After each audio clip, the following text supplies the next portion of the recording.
ما هي الأسباب الرئيسية وراء تعليق الدستور بلا يتجاوز ال4 سنين؟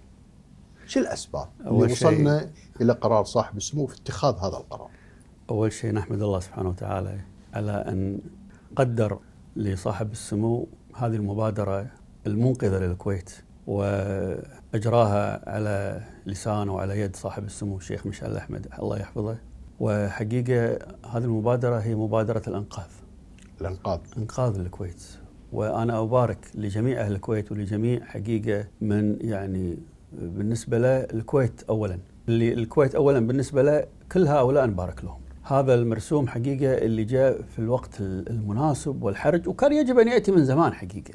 مرسوم ما يسمى بالحل، أنا أسميه السيادي، هم يسمونه غير دستوري، نسميه الحل السيادي، وهو حل بيد الأمير لضبط الإيقاع بعد أن خرج القطار عن السكة تماما. ردا على السؤال لماذا هذا الحل جاء في هذه الطريقة والحل غير دستوري مثل ما يسمونه، هذه نتائج الديمقراطية. أي حقيقة أن الديمقراطية عندما يعني تخرج عن السكة هي تكون مدمرة، مثل السيارة التي تستخدمها بعقل وتقود إلى أن تصل إلى الهدف، هي شيء نافع، هي مثل الديمقراطية حقيقة.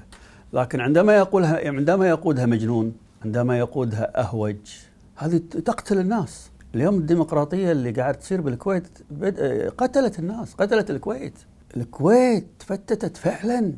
على فكرة هذا الحل لم يأتي فجأة أبدا، الشعب ابتلى بهذه الديمقراطية حقيقة، صرنا نلعنها ليل مع النهار. دمرت الكويت، دمرت التعليم، دمرت الصحة، دمرت الشهادات المزورة، دمرت المناصب المسروقة، سرقت حقوق الناس وأجيالهم. اليوم عضو مجلس الأمة هو من يعين في الوزارات ويشيل ويحط، هو اللي يحط الوزراء. تقول لي بيد السلطة التنفيذية رضخت سنين وهي رابخة نتيجة للفساد العريض من السلطة التنفيذية ومن السلطة التشريعية.